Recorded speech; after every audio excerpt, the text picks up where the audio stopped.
Kehadiran tiba-tiba Robin van Persie di tribun Old Trafford saat pertandingan melawan Aston Villa mengejutkan para penggemar. Kemunculannya memicu spekulasi, terutama karena pada hari yang sama Sir Jim Ratcliffe secara resmi mengakuisisi 25% saham Manchester United. Mantan pemain Manchester United asal Belanda itu menyatakan bahwa ia hanya datang dengan alasan sederhana untuk menghabiskan waktu bersama keluarga dan mengenang kembali momen bermainnya di Manchester United. Ketika saya melihat jadwalnya, saya merasa jika saya bisa memilih pertandingan itu, saya akan memilih pertandingan itu karena tentu saja kenangan bersama yang kami miliki saat melawan Villa. Itu adalah salah satu malam paling istimewa secara pribadi sebagai pemain Manchester United, jelasnya dikutip dari Mirror. Muncul spekulasi bahwa kemungkinan ia akan terlibat dalam restrukturisasi yang dipimpin oleh Sir Jim Ratcliffe. Namun, pada kenyataannya, pria berusia 40 tahun tersebut dengan cepat menjelaskan bahwa kehadirannya di sana semata-mata karena motif sentimental dan bukan terkait urusan bisnis. Tentu saja, ini adalah suatu kebetulan bahwa saya berada di sini sekarang bersama istri dan teman-teman saya, tuturnya. Pertandingan melawan Aston Villa memang menjadi puncak karir yang paling berkesan bagi Van Persie selama bermain untuk Manchester United. Pada kesempatan tersebut, Van Persie berhasil mencetak hat-trick yang menjadi penentu dalam meraih gelar Liga Inggris terakhir bagi klub.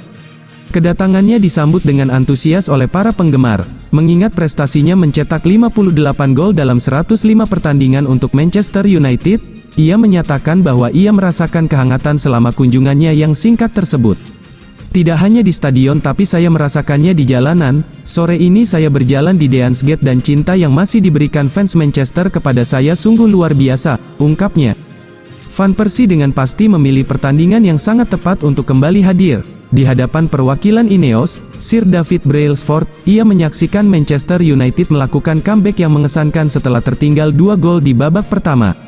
Alejandro Garnacho mencetak 2 gol untuk menyamakan skor. Seiring berjalannya waktu, Rasmus Højlund akhirnya mengakhiri penampilan perdananya di Liga Inggris dengan sepakan kaki kiri yang akurat, membuat penonton di Old Trafford terkesan.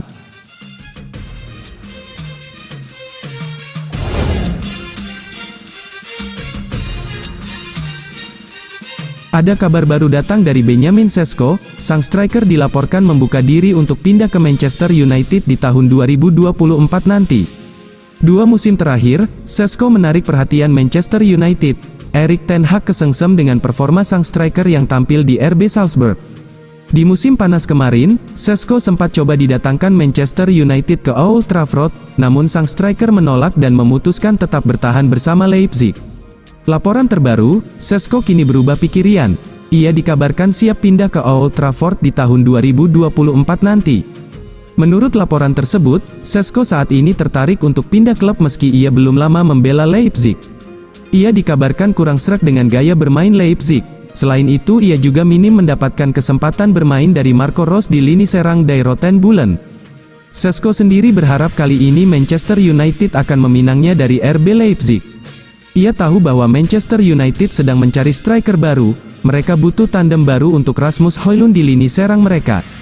Itulah mengapa Sesko dan sang agen menunggu setan merah untuk menebusnya di bursa transfer musim dingin nanti. Kontrak sang pemain di Red Bull Arena masih sangat panjang sehingga ia memiliki mahar transfer sekitar 80 juta euro.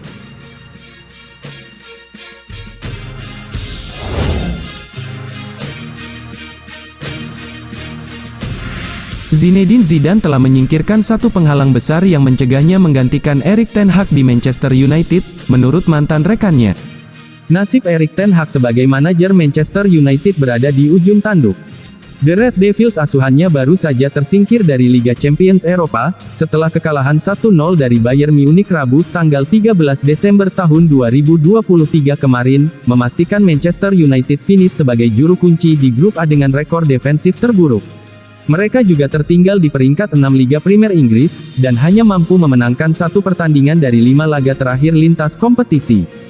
Nama Zinedine Zidane juga masih belum hilang dari bursa manajer baru Manchester United, meski legenda Los Blancos itu pernah berkata ada penghalang yang mencegahnya melatih di Inggris.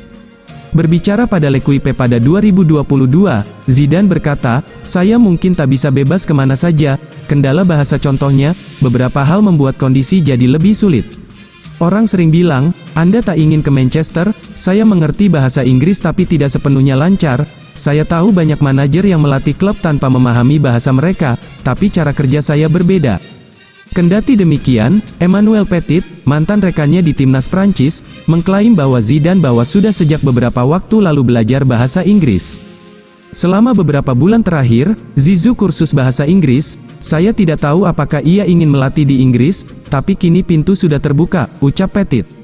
Menurut saya, fakta bahwa ia mulai belajar bahasa Inggris artinya ia telah berubah pikiran soal melatih klub di Inggris. Ia sudah beberapa tahun tak melatih, dan Anda harus menjaga ketajaman sebagai seorang manajer karena sepak bola bergerak dan berubah-ubah dengan sangat cepat. Saat ini memang tidak banyak lowongan pekerjaan top di Inggris baginya. Tapi, fakta bahwa ia belajar bahasa Inggris menandakan bahwa melatih di Inggris adalah sesuatu yang ia pertimbangkan.